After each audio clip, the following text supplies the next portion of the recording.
Tales of Iron is a story about this little rat named Redgi. He becomes king just as his land is attacked by vicious frogs. You're gonna complete tasks for the townsfolk, repair your kingdom, collect weapons and armor, uncover secrets left behind by your father, and of course defeat many bosses who hinder your way forward. Now before we get into this, I just want to let you know I probably won't show too many of the failed boss attempts. I played the entire game on Bloody Whisker mode, which is known to be incredibly difficult and not really made for your first run. Most of the harder bosses took me hours to take down, as Bloody Whiskers speeds up their attacks by a lot and makes them deal crazy damage every time you're hit. So just know that while the footage is going to make me look like a pretty decent gamer, this game can be quite the challenge at times. Well, with that out of the way, let's take a look at my 33-hour journey to 100%ing Tales of Iron.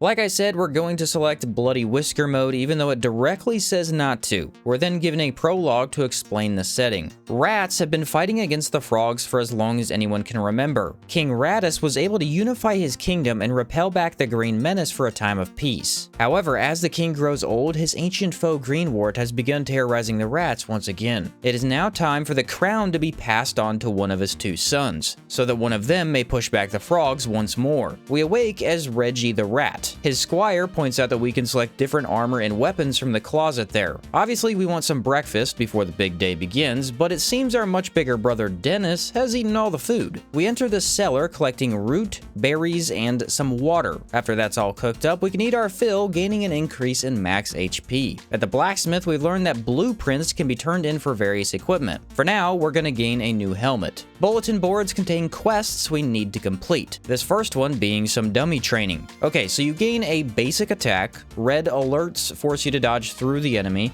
yellow requires a parry, which is more generous as far as timing goes. Lastly, enemies can get red circles indicating an AoE. These cannot be parried or dodged, instead you must be away from that spot altogether when it goes off. Easy enough so far. This earned us Complete Guard Faction. Complete all quests on the Guard Faction board in the Rat Fort. Trial by Combat now shows up, which makes you question that last achievement, but fair enough. It seems me and Dennis must duel to see who is crowned king. Joke's on Dennis, because even though he beat me 4 times, this isn't really his story to tell. Something I find very helpful right off the bat is that holding the attack lunges you forward a great distance. This does leave you open, but it can get you to the opponent without running whatsoever. Almost every major encounter has bug juice pots near them where you can refill your healing potion. And don't attack shields when they're up, because you will regret it. As you can see, parries are very easy to get off and very useful as they leave the enemy open for some time afterward. Also, white indicators usually mean a ranged attack is coming, but all of these have to be blocked. Block, dodge, parry, and all 3 come off pretty quick, so it can get a bit hectic.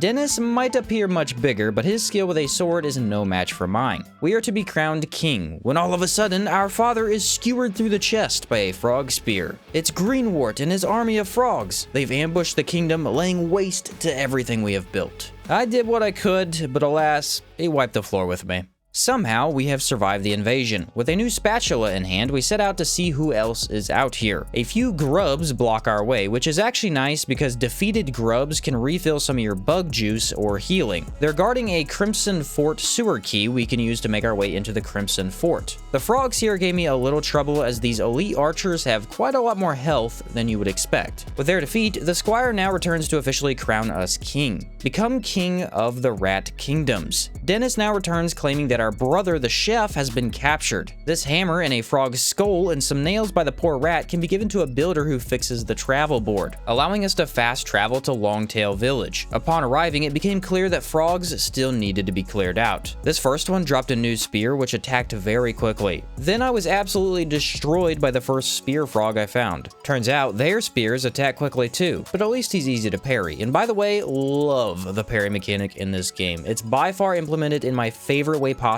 that doesn't require very tight timings. Behind this fallen foe, the guard captain gives me a village hall key. The few villagers left alive were barricaded inside with no fighters left to protect them. My victory is rewarded with a goofy looking helmet I stored away, and then the village elder and Robin the ranger tell us the cook was dragged further on outside the village. We receive a full set of equipment from this one-eyed rat before encountering Clubba, the first official boss of the run. And considering that, you wouldn't think it would have been this hard. The trouble was that spears deal very low damage, so I switched to a sword sword, and that seemed better, but these red AoE attacks are very tricky. It's not like you can just get away from the boss and be fine, because no, they tend to move when using them. So if you don't know what the attack is going to look like, it's hard to react correctly. Then I also found out that Bloody Whisker mode means going down to 1 HP anytime you get hit. Not necessarily every hit per se, but 8 times out of 10 against bosses, you must heal after taking any amount of damage. Luckily, this hammer frog only has 2 moves, so even though I messed up every AoE possible, dodging the melee swings was just enough for me to get by. He rewarded me with a nice blue jacket. Jumping past a broken bridge, we collect a new spear and find the chef's hat lying on the ground. It appears the frogs have chained him to a post, leaving me to collect the key. Jumping up, we can grab a sickle, dealing more damage than anything yet. And outside, Las Alut pokes me with his pointy spear. Only 4 tries here had me feeling pretty good. He always seems to delay after his indicator for an extra second, leaving me plenty of time to react. About a quarter of the way through, he leaves, forcing you to fight some minions. They aren't much as long as you spam the shield bash. When he returns, the fellow is much faster, but still with the same attacks. Those little froggos get resummoned, and we earn another achievement. Defeat 25 frogs in battle.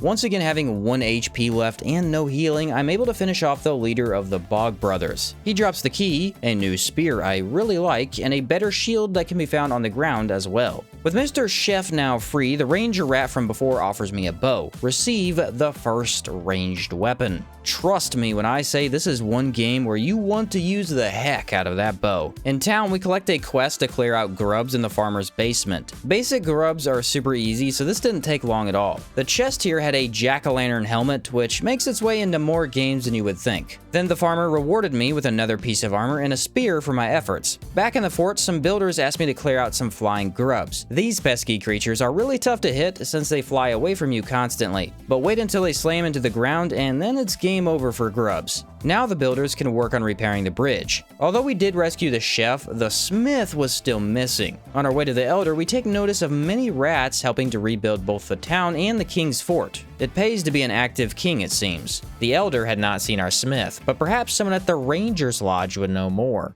The aftermath of the frog-on-rat war had brought about many more grubs. The rotting corpses were perfect for laying eggs in. Luckily, we are still dealing with smaller variants that don't pose much of a threat. They do at least drop a lot of monster parts, earning us another achievement. Collect 50 monster parts. The Rangers Guild has also been overrun by frogs. Unfortunately, we must enter the sewers to get there as the bridge is still out. Not much stands in our way, thankfully, and once reunited with the Ranger, he is very helpful in clearing out more croaking creatures. With our first axe in hand, we head inside the guild collecting a 2-handed axe from above the fireplace. Receive the first 2-handed weapon. Your 1-handed, 2-handed, and bow can all be equipped at the same time. The 2-handed options are extremely valuable for their ability to knock over opponents. If you charge long enough, the leap will slash down foes, giving you an extra few seconds to safely attack. Also, 2-handeds deal some pretty hefty damage, and they're able to break open blocked passages as well. This one was blocking our way to a new shield. On my way back to the guild, I dropped down under this area to honestly embarrass this grub, but also collect an even better shield. We actually need to collect every item in the game for an achievement, so it's better to find them now rather than later. After breaking through another path, I learned that shields can be broken through using the 2-handed charge attack. This is the most effective way to deal with shielded enemies, although charging definitely leaves you vulnerable. Another weapon that's even stronger, a better bow I'm thankful to have, and then me and the ranger faced Blocka Blocka. 2 tries here, which is gonna start sounding incredible here soon. The ranger deals considerable damage when he fires an arrow, and a pretty consistent pattern for this playthrough was bosses who can be parried are still a challenge, but far easier than most. It seems most of the later bosses can't be parried much at all, so this ill-deserved confidence in the early game was pretty devious of them to give me. This fight was where I learned that ranged items are your most powerful tool. They can be restocked at most checkpoints, and with bows, you get 20 ranged arrows that are much safer to use than melee. Don't be stingy with them, that's for sure. With another chestplate and axe, we find the smith locked up as well. In order to free him, we need to take on Blocky Magoo. Taking around 8 attempts, this fellow was much more formidable than the other rabble I'd fought before. Our best bet is to charge up a 2-hander so his shield gets broken and we get free attacks in. But unfortunately, charging the swing makes you very vulnerable against his shield push. It's a little weird because you don't need to fully charge to get the shield break, but it's hard to tell how long you actually need to hold it exactly. And if you whiff or let go early, he gets to retaliate. Once he pulls out his sword though, things get way easier, as now you can block all of his attacks and parry to be even more aggressive. My damage was the most concerning issue, as even when getting in plenty of hits, he was feeling pretty darn spongy. Regardless, I'd probably consider this one of my favorite fights in the game, as it's just fun to parry constantly. He of course drops the Blocky Magoo key and a very colorful shield. The smith can now return to the Crimson Fort, and the ranger headed off to rebuild his guild. Rescue Redgi's brothers from the frog clans. Another achievement acquired. Upon returning to the ranger, he grants us our first poison bottle. These apply a toxin to your weapon, which doesn't deal any damage, but increases the damage dealt to that target. The bulletin board had a quest to hunt down another grub infestation. Down in the sewers, we fight the most annoying enemy in a video game ever. I have no idea why, but these rhino-looking grubs, I have almost no indication of when they're going to attack. Since they always show up in pairs, there's never any safe place to stand, and man, it's a nightmare. Honestly, I couldn't tell you if I ever avoided a single hit from them, which made these easy encounters quite a chore for me. Another achievement down though, this time defeat 25 grubs in battle. Hey, at least they did drop a really good new sword for my efforts. Another grub destruction quest showed up, but after that performance, I decided to buy 2 more poison bottles, maxing me out with 3. Health, poison bottles, and arrows all refill at most checkpoints. The rest points themselves don't refill you, but usually they have barrels available next to them with infinite supply of the stuff. A new really defensive armor piece acquired, and in town, the shopkeeper can now reopen his store. I decided to purchase 2 blueprints from him. At the fort, the captain asked me to join him in the trial ground. The people had built a monument to my father here. Some grubs attempt to desecrate the place with their foul existence, so me and the old cap took him down right quick. I'm then given a crossbow, which deals more damage, but only holds 12 bolts. I use the bow for the most part because 8 more arrows just seemed a lot better. The chef then asked me to collect enough money to rebuild the kitchen. We can earn some good coins at the Rangers Guild by clearing out a frog camp. On the way there, I found this lost teddy bear, which someone might be looking for. The ranger had been tracking these frogs as well. Us together again, we make quick work of them before I collect a chestplate and spear from this upper chest. The encampment itself took a bit longer to clear out. Basic frogs are pretty easy, although much stronger in groups, and when they throw a spear frog at you, beware. These ninjas can move across the arena in seconds, and reading their attacks gives you maybe 1 second to react. But again, I say unto you, range damage OP. Please grant more ammo. We collect a new spear, 2-hander, and chestplate. Further in the sewers, I shot down a chest hanging from a rope for an even better 2-hander. Leaving towards the fort, I shot down these flying bugs, earning me another achievement. Defeat 25 mozzies in battle. I'd been shooting them down for some time, going back and forth I guess. With enough coin in hand, the chef now repairs his kitchen, earning us some new armor, a really nice sword, with an okay shield. Earning us the Repair the Kitchen achievement. But now we need 10 gold coins in order to fix up the forge area. The village bulletin board had a new quest, this time requiring me to clear out grubs infesting the miner's basement. More of those rhino bugs that always seem to get me, but nothing a little healing can't get you through. Crawling through a hole in the back, we uncover a new chest piece and some iron ore. That task gets us a miner helmet as well as a new blade. Now at the Rangers Guild, a quest to destroy mozzies had appeared. These were flying creatures down in the sewer that shot goopy snot at you. Well, some of them do, while the others try to slam on your head. With our ranger buddy helping us out once again, these pests are a minor obstacle. Thank you for the new hammer and umbrella spear. Looks like the same exact quest reappears, but this time with an additional star in difficulty. Consider these some of the easiest enemies in the game, as you can charge up longer attacks to hit them out of the sky. That's a decent shield, helmet, and spear you have there. This earned me 2 achievements at once. Collect 20 gold and collect 20 iron ore. Very quick to acquire from merely doing the quests. The woodcutter had a wheel, and for 20 bug parts he would sell it to me. This can be given to one of the traders fixing up his cart, earning us fix the traveler's wagon to allow him to continue on his journey. Handing over the gold coins, our smithy can get back to work. Repair the smithy is ours at last, with a better 2-hander as our reward. Turning in a few blueprints we bought earlier grants us 8 new items ranging from weapons to armor. Mr. Chef claims he can make a better meal, but only if we go collect the ingredients for him. It just so happens the town merchant sold bread and mushrooms for 40 bug parts. Milk was acquired after defeating a few more mozzies, as the farmer had to get some from a cow grub. Since I was already here, I accepted a quest to clear out grubs in the tower. Turns out the place had a deeper basement where the only enemy I struggle with, once again, takes me down.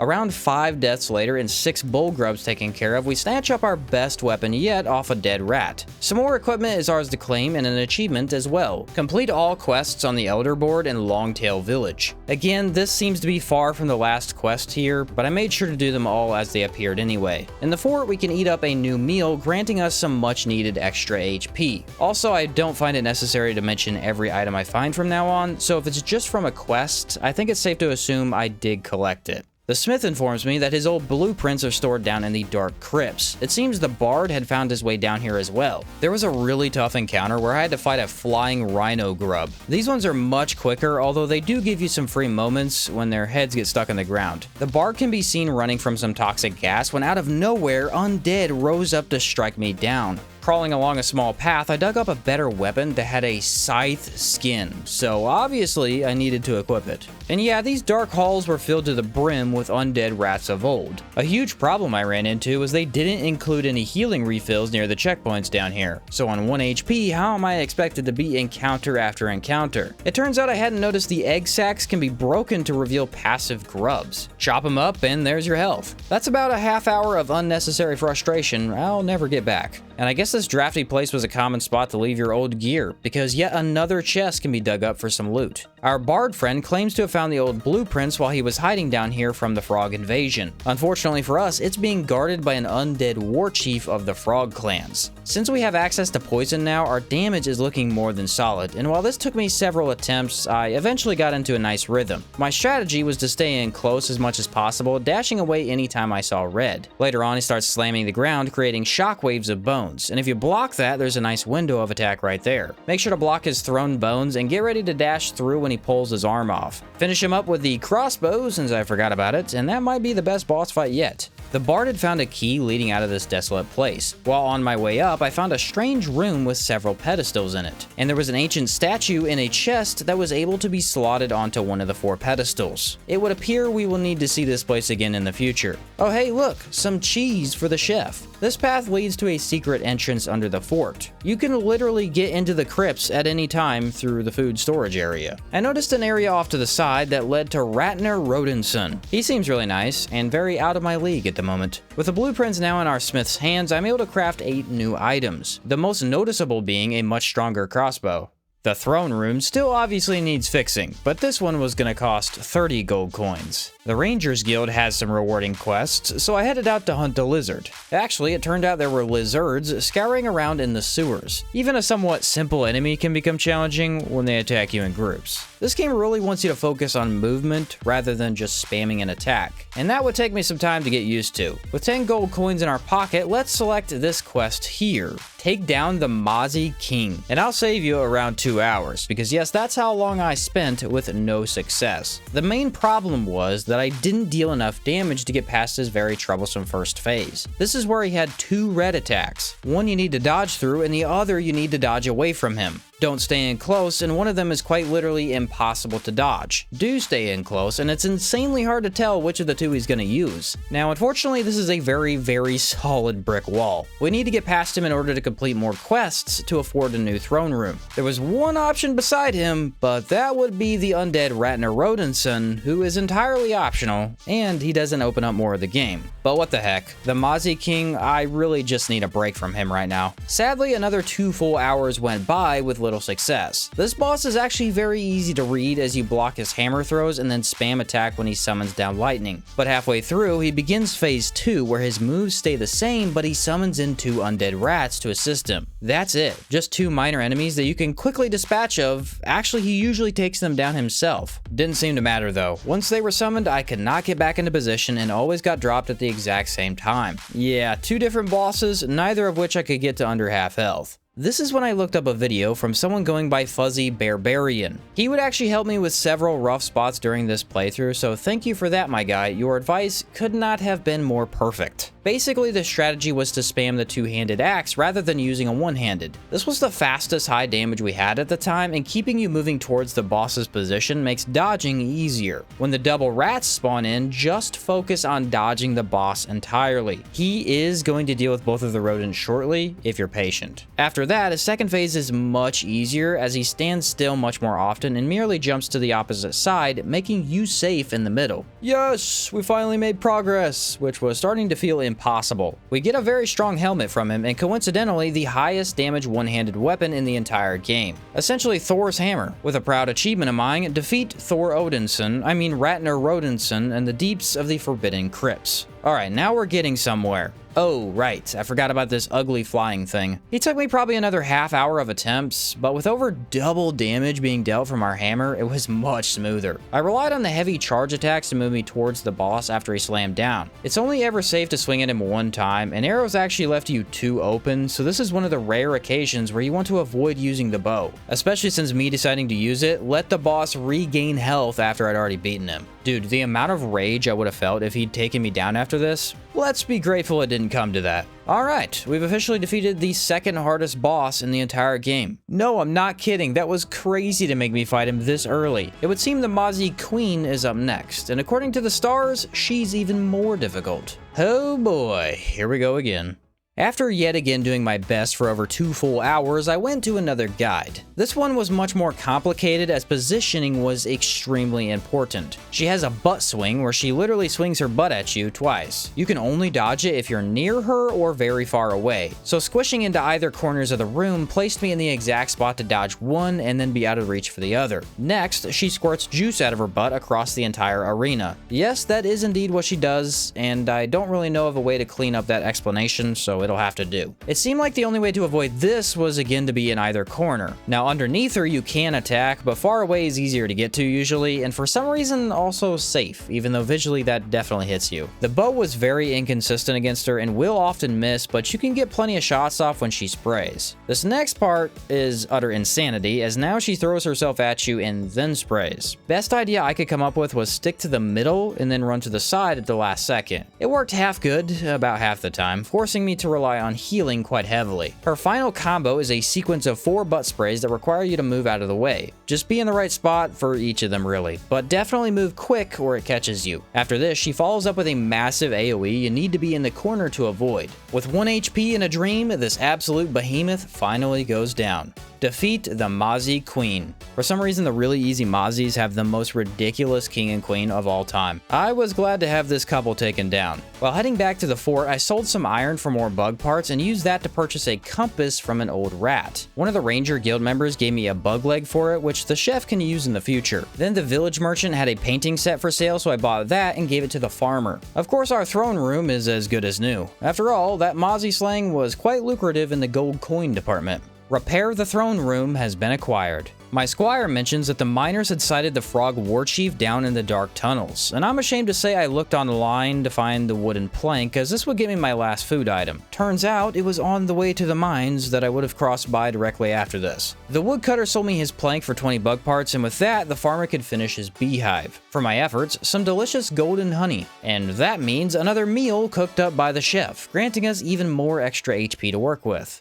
My brother Dennis decided to help me out during this mine expedition, so the many frogs we faced went down with relative ease. Instead of fighting the war chief though, we're taking on his 2 lieutenants. Stabba Stabba was very easy to parry on repeat as his attacks were mostly taken from a normal spear guardsman, and my Thor's hammer packs quite a wallop. I would imagine you aren't supposed to have it this early on, but hey, we take these kinds of wins where we can get them. Long Draw is the second part of this fight. Kinda nice they don't make you fight both at the same time. He gave me a lot more trouble than the spear fellow, as his sword swings were merely half a second of indication beforehand. Holding up a block to negate arrows is basic stuff at this point, but man did this spry fellow dodge away every time I was able to attack. The bow comes to my rescue once again, scaring off these frogs for the time being. While heading back towards the fort, the bridge gives out from under me. Guess we need to find a new way out of these grub-infested halls. Some lettuce had grown down here, which could be part of a meal later on. There was a really strong bow lying down here, and with this fuse taken out, we can slot it elsewhere to open up a metal door. Inside, we're met by a gun-wielding mole. He needed my help reactivating a tram system, which could help us escape these dark caverns. And boy, do I love this little guy. He follows you around, blasting music out of his backpack, all the while shooting down bugs with his high-powered pistol. The lever we needed to pull was unfortunately being guarded by the Grub Mother, a massive flying bug that shoots goopy balls out at you. I gave this around 15 attempts, each ending with my defeat, as I was overlooking a very obvious mechanic. The orbs that she shoots out at you can be parried and sent back at her. This avoids half her attacks as she lies down stunned when you do this. Since that little mole fellow helps you shoot her down, you basically try and complete in a DPS race. The more she uses orbs, the less you need to dodge her really tight attack windows. Actually, this one only took me 2 tries once I figured it out. Not sure why I didn't think to throw them back, since it's a yellow indicator, but the mind of a YouTuber is an interesting thing, I suppose. With electricity back online, we earn another achievement: return power to the bottom of the mines, allowing me and my little mole buddy to travel to station 24/7. Another achievement popped up there, but it got cut off for some reason. So here's Meet the Creatures from the Deep.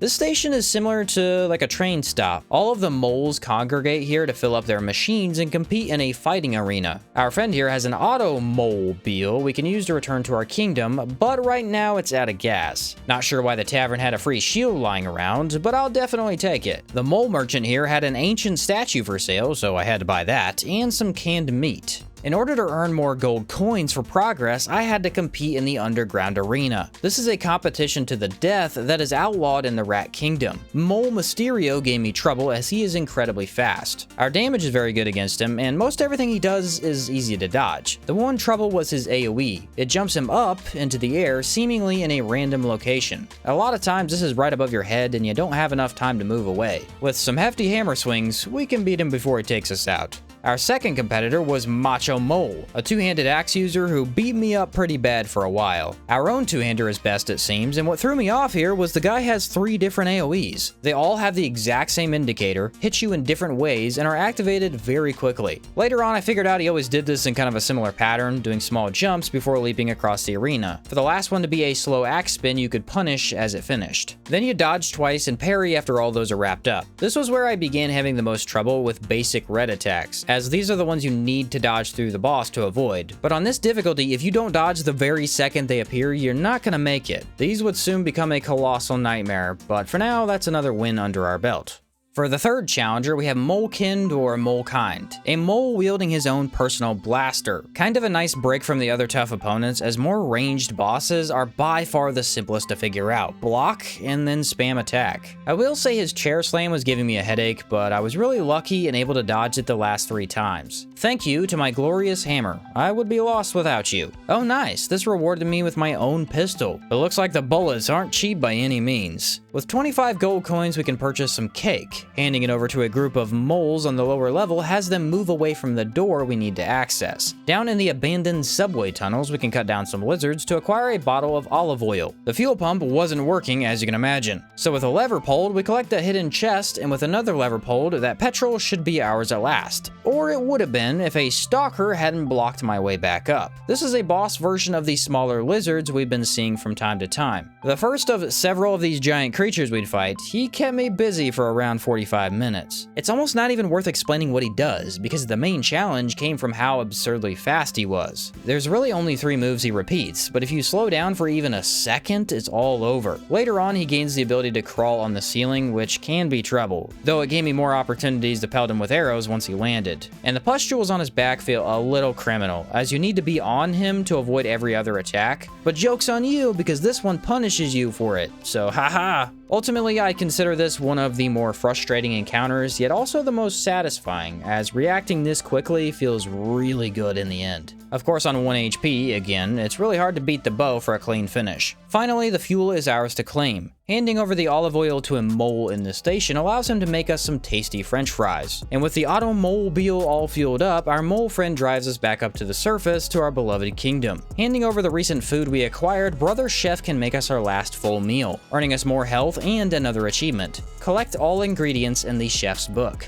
No time to rest, however, as once outside, the frogs begin attacking our fort once again. Choppa Choppa cuts down the guard captain and then comes for me. This was an epic showdown, as I used every last arrow to avoid any and all damage. My mole buddy was still helping out, so with that much firepower, only a single melee was needed to beat down the brute. Hey, a first try victory! Those don't come often in this adventure, so revel in this glorious win. The frogs had snuck past our defenses by using the old toxic pipes down in the crypts. While Dennis was fending off more invaders there, I arrived just seconds too late, as a witch Dr. Frog has latched a metal helmet on him, capturing our dear brother. The fumes, it seems, are far too toxic for us to survive in there, so the little mole suggests we go back and buy a gas mask. He also decides to stay behind and keep more frogs from exiting here. A good friend he is indeed. And also his name's Jay. Somehow I forgot that until now, but yeah, Jay says we can use his car to get back to Station 24. The mole merchant does have a gas mask for sale, but it's gonna cost us a pretty penny. Back to the old fighting arena we go.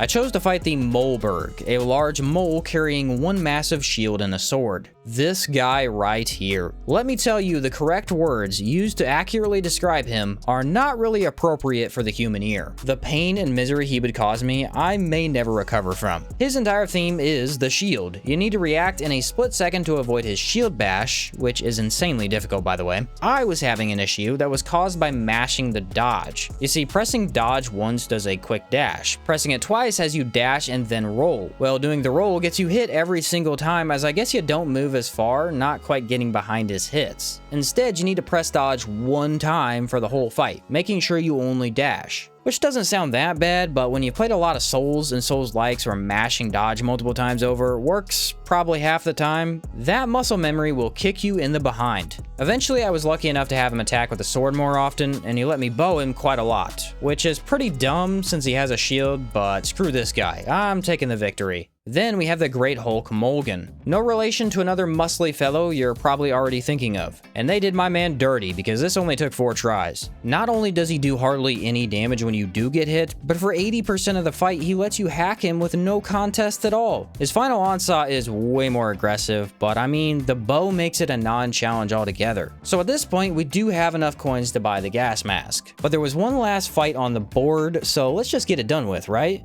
Little did I know, this duo fight would be the single most challenging encounter in the entire game, spanning my next 3 hours. The agonizing death after death would leave a lesser man a mere husk of his former self. Well, what makes this so difficult? First off, it's a very fast mole and the annoying shield boy from before. They also decided to opt out of having a health bar, so there's literally no way to tell how close the fight is to being over. And then you have the shield guy bashing so quickly that it was physically impossible for me to avoid it. Heck, sometimes you would take 1 bit of damage and instantly get juggled into 4 other attacks. I could not believe this mountain I had to climb over. After checking up on another tutorial, there wasn't much I learned because this is pretty random, but 2 things helped. First, spending all my bug parts on 8 bullets, which is max for guns, sadly, you can enter the fight and fire off as many as possible into the smaller rodent. The goal is to get him removed from combat as soon as possible. After hours, this part became simple repetition, leading to a consistent 1v1 in short time. But how the heck do you damage this guy as he's almost exclusively shield bashing? Turns out I hadn't thought to use the break shield mechanic of charged 2-handed swings. This not only deals damage through the shield, but grants you 2 extra full hits before he's back up again. Yes, I somehow never thought to try that here. I guess my mind had truly been broken by the mere sighting of a duo fight. Of course, it is still very challenging, as 2-handed charges leave you too open, and you need to be close enough to not whiff before taking a monstrous beating. Much trial and error later, I got a perfect run where he let me knock him back over and over. The coolest bit was I only got hit 1 time on that final attempt, which had me feeling incredible. Like, you have no idea, man. The absolute beating I took here for hours just to almost no-hit them. Probably could have called it quits here and still got my money's worth. Since my brother is still kidnapped and all, I buy the gas mask returning to Jay, which lets us move through the toxic and frog-infested pipes. Jay is, simply put, an absolute hero. His excellent marksmanship was a blessing to have during this quest, and since new mechanical contraptions were popping up, we need all the help we can get.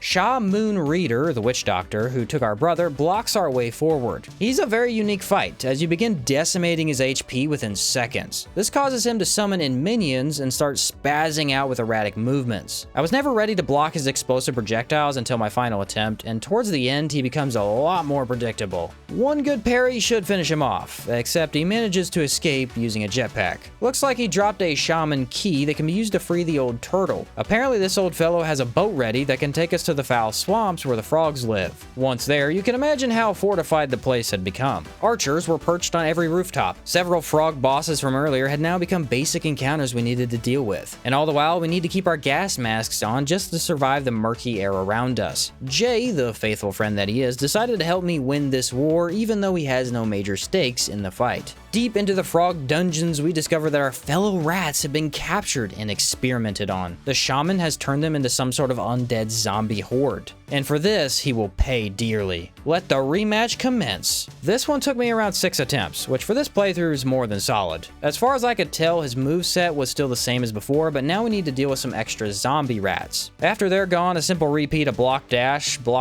seemed to work nicely. Jay's gunshots were dealing massive damage as well, helping to put this disgusting creature to rest. But it would seem the witch doctor had already turned our brother into a mechanical fighting machine. Jay bravely moves forward to take him on and just lays down? I was very confused by this because the dialogue clearly lays out that your best mole friend just sacrificed himself. This lifted some sort of spell on the contraption, I guess, letting us take it down. Now, story-wise, this was crazy upsetting because Jay had helped me out for so long as merely a common courtesy. But I don't really know if the cutscene didn't work correctly or had something weird happen because what killed him didn't get shown on my screen. I did look this up as I'm writing this, and Jay shoots the iron frog for it to shoot him back, dropping him on the spot. It's very sad either way, but got bugged out because Jay tried to pick something up during the cutscene, I think. Weird video game stuff happened, and I got gypped out of a cool scene. Whatever, we floor this guy in 4 tries. Honestly, a really cool fight, as you need to dodge, block, parry, and attack all in a row, basically in that order, for about a minute. Very aggressive, and one of the few times range damage won't work, because there's no time to pull out the bow. With our dear mole friend dead and brother freed from a robotic eternity, the time has finally come to slay Greenwart, war chief of the frog tribes. Okay, the final story boss of Tales of Iron. How is this gonna go? Not nearly as bad as some of the random side quest bosses, as crazy as that sounds, but he still took about an hour to figure out. Dennis assists you in a very brief part of this fight, and if you aren't in lightweight equipment, you can kiss your success goodbye. Initially, you just glue yourself to the boss, attacking only once at a time before dodging through him. Dennis then almost dies as he begins throwing his spear across from one end of the room to the other. I got defeated by some really odd hitboxes here, so eventually I chose to attack once and then stand blocking in the middle. It's a slow way to get through second phase, but if it works, you roll with it. Also, two-handed axe in general is just the best option. I don't know why, but the movement of non-charged swings works very well for this game's boss design. After all that, the chief takes some sort of enhancement drug and completely freaks out. Again, I found that as long as I poked him here and there while mainly staying in the middle, he couldn't hurt me. The trick is supposed to be which AoE is he doing. One is a spit that hits at close range, while the other has him land on you after tongue thwipping across the room. With 20 arrows saved up, this was the perfect time to let them fly. Why the final phases of this game's boss fights are the easiest to understand, I'll never know, but at the same time, it is very appreciated. And that is the dreaded war chief who's been terrorizing us rats, downed by the glorious bow and arrow, earning us the hardest achievement to acquire in the game: defeat Greenwart in Bloody Whisker mode.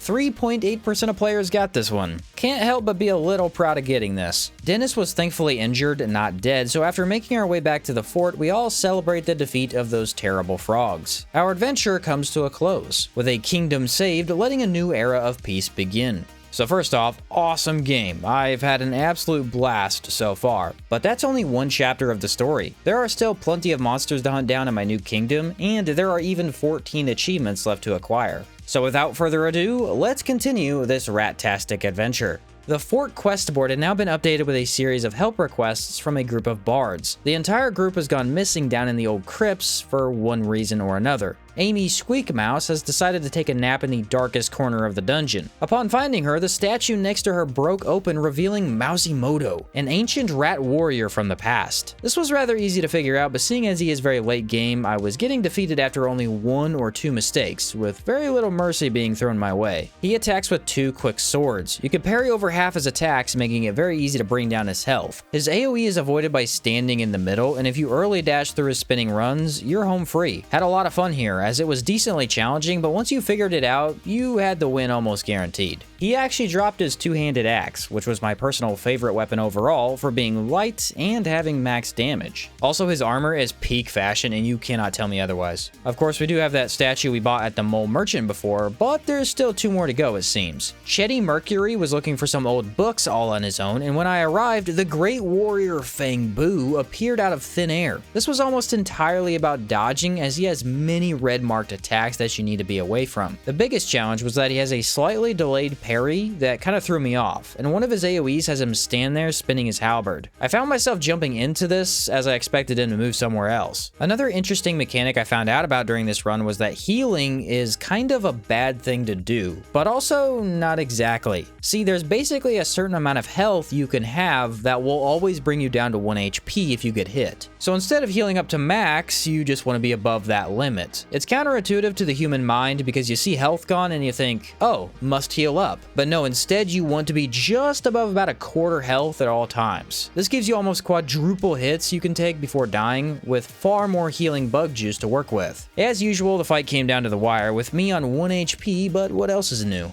Then we have Johnny Nashers, who plot armored his way through the toxic pipes looking for the old turtle. When I finally reached the old geezer, he exclaimed that the rat had been captured and we would need to take down a treacherous opponent.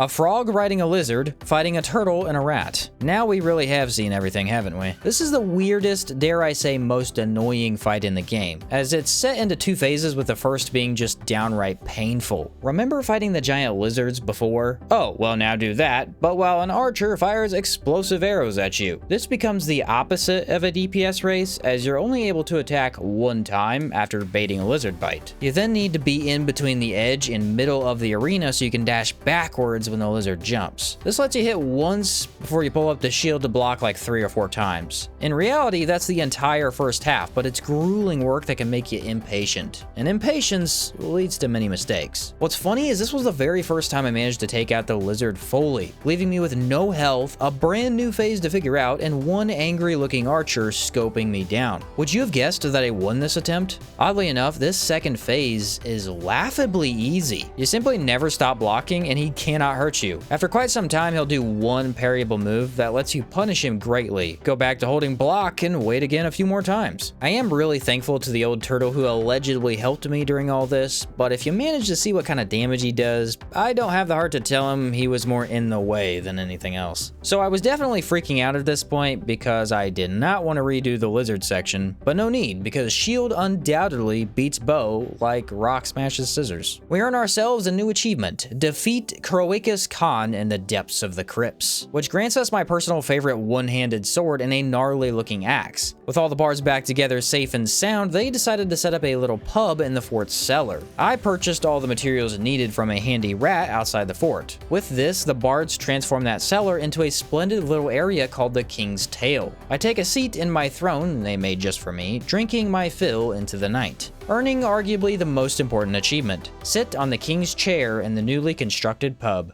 Now back at the Mole Station, there are several new quests posted on the board here. The first is a wave of enemies. You face 2 of those really tough rhino grubs at the same time, several mozzies then fly out to jump you together, and afterwards, several undead face you down. Finally, you get through all that, and it's pretty much a copy boss of the lizard. I will say he seemed to have less attacks, mainly sticking to ones I could parry, but that's a lot to deal with in one go. Usually you would hate an encounter like this, but honestly it was a lot of fun. You aren't really learning brand new anything, so with a few tries you get a very rewarding win against this lizard that ate me to pieces earlier. This earns us the complete arena faction achievement, as the other fights we're gonna do here were added in with DLC, I believe. Give old Steam some slack, it gets confused sometimes. Billy Von Damme is a beaver who has come to test our skills. He only took me 2 attempts, as I was no longer playing games. Locked and loaded with 8 bullets, the pistol guns down health bars fast. Not to mention this was a more lenient fight, as his actions are much slower, giving you time to heal up or get into position faster. Also, yes, the parry feels so clean when you pull them off in this game. I cannot praise that aspect of combat enough, as you really feel that shove back each time it happens. Mohammed Moli. Yes, that's really what his name is. The guy's a boxer, no surprise there, but with that comes the fastest attacks in this entire Rat Kingdom. You can parry 90% of his punches, but as you do so, there isn't even enough time for one attack before you need to have the shield up again. I was stumped for some time because either I blocked to stay alive or I deal damage but die. There was no way to do both. Waiting out his other attacks would take forever, so I went online for some assistance. Turns out the only weapon type fast enough to hit him one time after each punch is the spear. You need to press attack as soon as he's staggered and then block or parry one frame after. It's very stressful, especially since this is an endurance test. You know you can beat him, but wow, is it going to take a while with such low damage. Being forced to use a specific weapon type isn't my favorite idea, but the fight felt exciting to conquer after switching, so it works for me. There was another quest on this board left, but the arena can feel very taxing, so I decided to take a break with some other fights first. The Rangers Guild had another lizard they wanted me to hunt. On the way there, I dropped down a path I had walked down many times to dig up our third statue. And what do you know, using the cellar entrance under the tower leads me to the fourth statue we need. Those were much more accessible than I would have figured. This lizard had been rooting around in these toxic pipes, which explains why we couldn't get to him until now. It's a pretty familiar fight, although noticeably the run back was probably the worst in the entire game. Lizards are still tough, leading to at least a few attempts, and this makes you run through at least 10, maybe 15 seconds of area in order to get back to him. Compare that to the 3-second walks you usually take. This had me noticeably annoyed. Although now thinking about it, just over 10 seconds, boy am I entitled if that's too long for me to hold left on a joystick.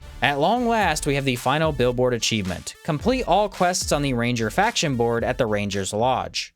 For our final mole arena battle, we have the Grub Buster, a piloted mech that these moles use to fend off any dangerous bugs with. And what can I even say about this one? It's a flying mech that shoots explosives at you, later on even firing a laser. Nothing in Tales of Iron had me smiling quite as much as this fight did. He lived up to the mech potential too, keeping me busy for about a half hour. The obstacle I couldn't overcome was once again patience. You get one swing at a time after he does a few different combos. This just does not compute with my gamer brain that wants to mash the attack button. The groove really can set in here better than ever though, as all his shots can be blocked, so keeping the shield up almost at all times can save you more often than not. Around half HP he adds in a parry you can exploit with a tough flying slam down you need to avoid. Again, dash early rather than dodge, and that worked better for me. As the mech begins to break, a laser is pointed at you, so once again our small wooden shield puts in work. Eventually his full machine is inoperable, leaving one small mole with a pistol versus the frog slaying Rat King. You throw back an explosive mine at him that grants one massive stun window. Quite a nice touch to this epic fight.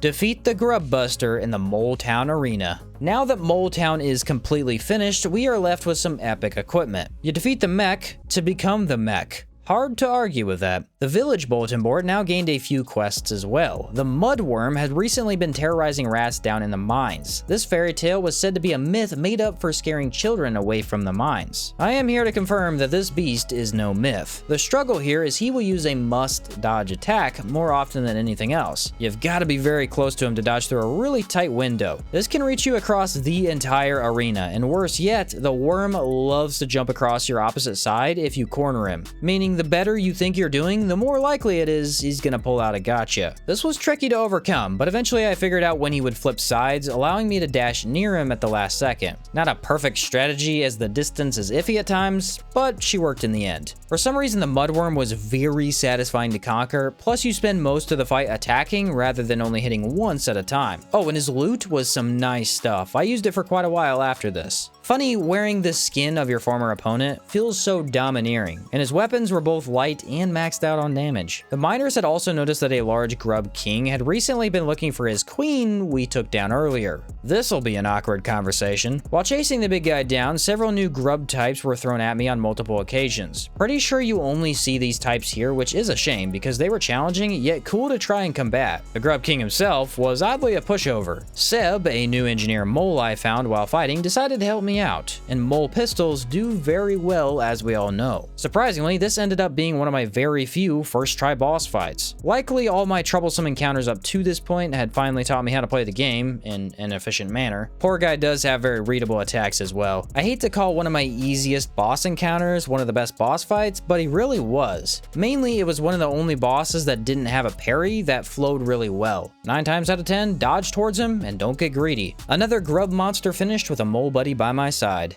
just like old times. To finish off the village quests, we have a Stalker Queen. Last of the green lizards we keep seeing pop up all over the kingdom, this one is the Big Kahuna. She's found a nice spot down near the trolley system, making her even more of a problem for both rat miners and mole workers alike. Seb agreed to help me out since this is more in his territory anyway. Mostly I stayed in the middle to avoid her AoEs from jumping, and when she shoots out spikes, you need to remember to block. There were a few times during this playthrough like this where I felt my damage completely overwhelmed a boss. The Great Stalker Queen has been built up for some time, and she's guarding an important location. Guess she was getting too lazy sending out her minions though, because this was a walk in the park. Thanks again, Seb, you are a lifesaver. Defeat the Stalker Queen at the tram stop in the mines. It was about this time I decided to go place those last 2 statues in the hidden crypt tomb. With all 4 rat statues placed on their correct pedestal, a door opens up to the grave of Rattus Augustale. Earning the achievement, return all statues to their resting place. Clearly the guy didn't want me here, as he rises to strike me down. Not really sure if I would call this a fight, as much as an absolute landslide in my favor. Once again, if you can parry a boss, they immediately become half as difficult as other big bads. Add on his predictable moveset consisting of jumping from one end to the other, and standing directly in the middle makes me untouchable. Oh yeah, and the bow ended up being better than pistols outside the arena because 20 arrows is just too many over a mere 8 bullets. If burst damage isn't needed, then bow is your gal for sure.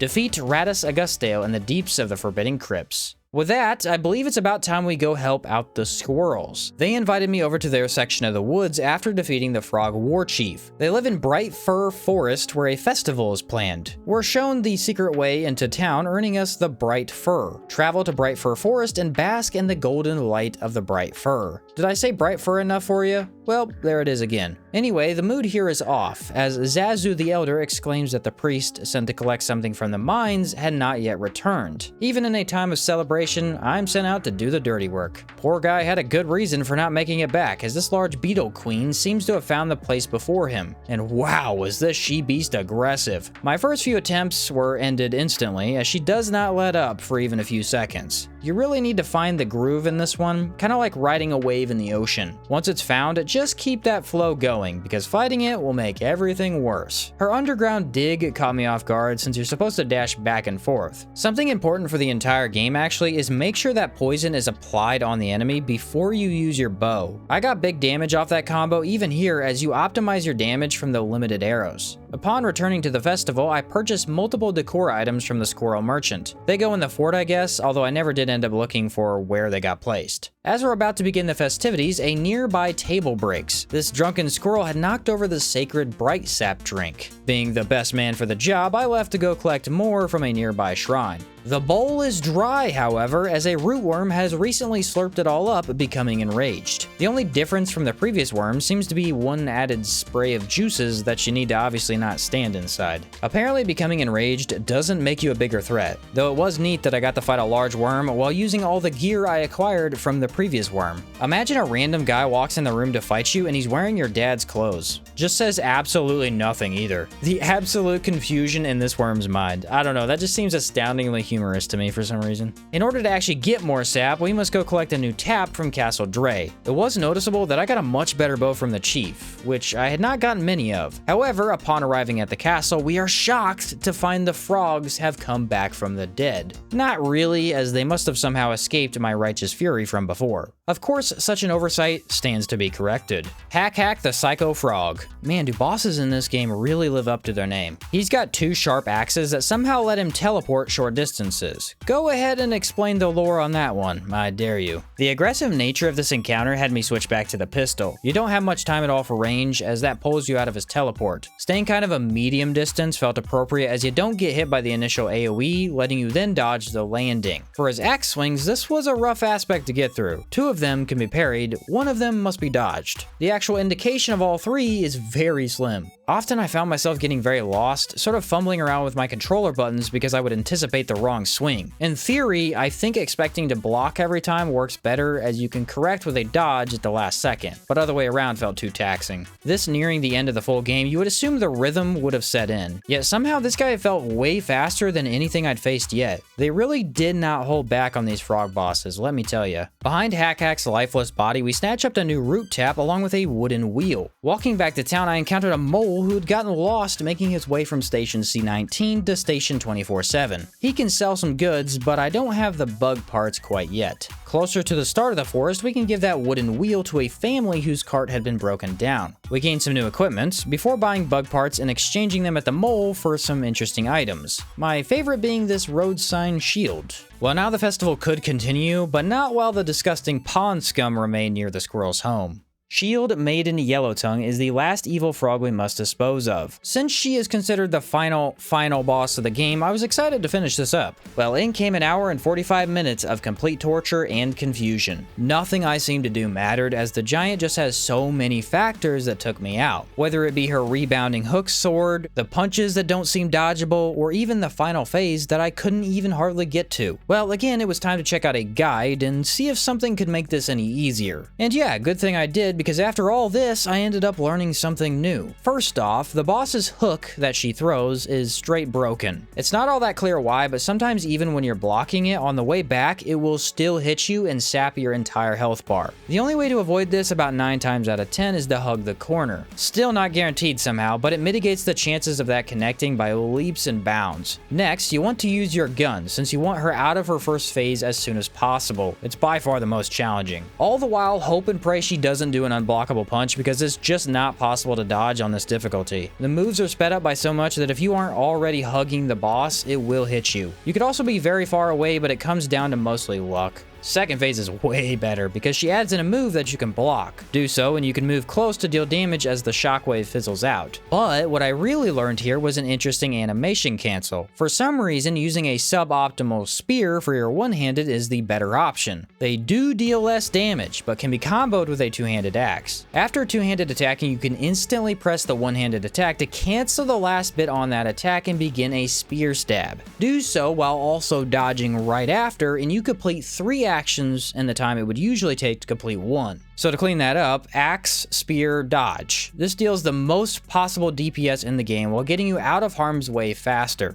Had no idea you could do that because I like axes and swords much better than the spear. But yeah, turns out they let you deal almost twice the amount of damage in half the time. After adjusting to this, it was smooth sailing. Bloody Whisker mode practically requires light armor to play, as you need to dodge faster, and the defense difference is minimal here as well. You spend a lot of this fight doing nothing because you're waiting for the boomerang to come back or getting up off the ground after a block. So I was pretty darn annoyed during this process. Yet in the end, learning to master a new combo against such a brutal boss was one heck of a good time. Defeat Shield Maiden Yellowtongue in Bright Fir Forest. And that, ladies and gentlemen, is the last we will ever see from the dastardly frogs. Good riddance if you ask me. At the festival, we celebrate our victory with some delicious bright sap. Well, that is the official ending of the game, so with a quick check on my achievements, looks like we have 4 more left to collect. At this point, we can walk back to the tournament area where the frogs first attacked. It has now been restored to a place of combat, housing many combatants who wish to face me. Gray Ears of White Whiskers was first up on the chopping block. This hoppy bunny was sporting a twin blade of sorts. He was not afraid to throw it at me, and with his fast movements and quick reflexes, I had my work cut out for me. The hammer and bow was my go-to, as it simply felt the most familiar. I noticed that dodging early when he rushed at you worked more often than not, and staying away from the edges was very important. A tricky opponent, but not one to lose sleep over. Captain Blacktail, the scallywag that he is, was no trouble at all. Yes, his sword slices come out faster than you would think, but also he uses range and can be parried. Like I've said before, if those 2 elements combine into one, we're probably gonna have a good time. Block bullets with a wooden shield, parry your little heart out, and then smash him down with the pink and brutal spiked club that could not be more reliable. Up next was a wholesome moment, as my brother Captain Dennis gives me a rematch similar to our duel where I won the crown a long time ago. Now donning an impressive set of armor, there's a reason I became king. I mean, I do applaud the effort, but when you go about huffing and puffing because you get tired after only 2 shield bashes, you're not gonna have the best of chances against a frog slaying, mole conquering, honestly just peak physical specimen like myself. Also, again, if you have a shield and are getting shot with arrows, you're probably not using the shield correctly. That's all I'm saying. And for our final opponent, we have Eivor, Warden of the Northern Wastes. This is a powerful warrior of the Royal Rat Army that's been off protecting the kingdom for some time. He has come back to test our mettle and see if we are as much of a king as our father was. Yeah, let's not waste a lot of time on him because I already lost an hour to him, embarrassingly so. He actually has a smaller archer helping him out, and apparently that small distinction is all it takes to completely derail my combat abilities. After some guidance from a Tales of Iron pro, it turns out there is a really easy way to deal with this. As soon as you enter the fight, walk 3 feet and fire 2 arrows or 3 arrows. Block, then fire 1 more before dodging. After, you can fire 3 more arrows, possibly 1 more, to finish off the archer, very quickly getting us into a 1v1, which is much better than anything I had been doing up until this point. The spear ended up being a better option since you can attack in between his combos rather than fully waiting them out. The basic combo is dodge, dodge, parry, which is what you want him to do as often as possible. Only problem is his AoEs are often confusing. One has him jump at you while the other has him spin the axe in place. Not all that different from the undead halberd rat we faced in the old crypts. He later adds in an axe throw that you need to first block before dodging forward to avoid the follow-up. Most of this is merely reacting to what you see, so you need to play around a bit and get that feel for it. Once you do, wow, does this feel good. Both of you can move so quickly that it almost feels like a PvP match. Almost choked it near the end, but as per the rest of this run, bow and arrow can get you through anything. Defeat Eivor, Warden of the Northern Wastes, in the tournament. And for becoming champion of the entire tournament, we are awarded a secret key to the King's Chambers. That's odd. Although on the map, you can see an extra 2 rooms only now accessible. In our father's old bedroom, everything seems in order, except there's a faint wind coming in from behind the bookcase. A few chops through the old wood reveals a secret room with a spiral staircase, which takes us to a very disturbing sight. This is no mere secret attic. This is a lab, a place of experimentation, evil alchemical work combining the undead, the frog, and the rat. What had father been doing up here? Is this why he hadn't dealt with the undead completely taking over the crypts? Is this why he hadn't spoken of the mole townfolk? Could he have been working with the frogs this entire time? What did the old man hope to accomplish in this twisted lab of his? And what on earth has he created? Verminstein, the final abomination left roaming up here in secret. Such a monster was footsteps away from my own room, footsteps away from every rat in this fort. It had to be finished off, and quickly at that. Essentially, you combine the moveset of the Shield Maiden frog with a lizard, and you have this monstrosity. Switching back to the spear and 2-handed combo using a pistol for fast damage had me feeling okay. This still took around 45 minutes of attempts, probably around 15, 16 tries-ish, but honestly, it's kind of the most fair battle in the game. Everything is telegraphed way ahead of time, and for once, his attacks were repeated in a smaller pattern very consistently. I will say it confused the heck out of me though. The king was supposed to be the one who brought our rat kingdom together. He fought off the frogs in the first place. But perhaps as he got older and weaker, the king had been looking for new ways to protect his people. Although I'm pretty sure this wasn't what he was hoping for, but you never know. So with 1 health left, as I had done many times before, this hybrid abomination would be put to rest. Enter the secret room in the King's Chambers, leaving us with only 2 achievements left to acquire. So for the last goal here, we need to collect every single weapon and armor in the game. The main items I had missed was this helmet on the far right side of the village. You need to break 2 boxes and pick it up, which funnily enough, I'd walked by like 20 times. Then the town merchant still had 7 blueprints, so I bought those along with all the decorations he had recently brought in. At the blacksmith, we can craft up the rest of those items, and there you go. The last 2 achievements acquired. Collect all other medals, which is the in-game 100% list, and collect all weapons and armors in the game. That, ladies and gentlemen, is how I spent 33 hours 100%ing all bosses and all 36 achievements in Tales of Iron. Well, that, my friends, was a journey and a half. Tales of Iron really surprised me with way more content than I expected and some crazy boss fights that had me at the edge of my seat. Bloody Whisker mode is definitely not for a casual playthrough. It gave me quite a lot of trouble at times, but in the end, I think hard mode made me respect the game and its mechanics more than I otherwise would have. Very fun game, absolutely amazing story with some of the best narration I've seen, and this definitely has me excited to try out the sequel, which just released about a month or two before this video goes out. Stay tuned for that, obviously. Leave a like and comment down below so yours truly can afford rent this month, and that's about it. Thank you so much for watching, and I'll catch you next time.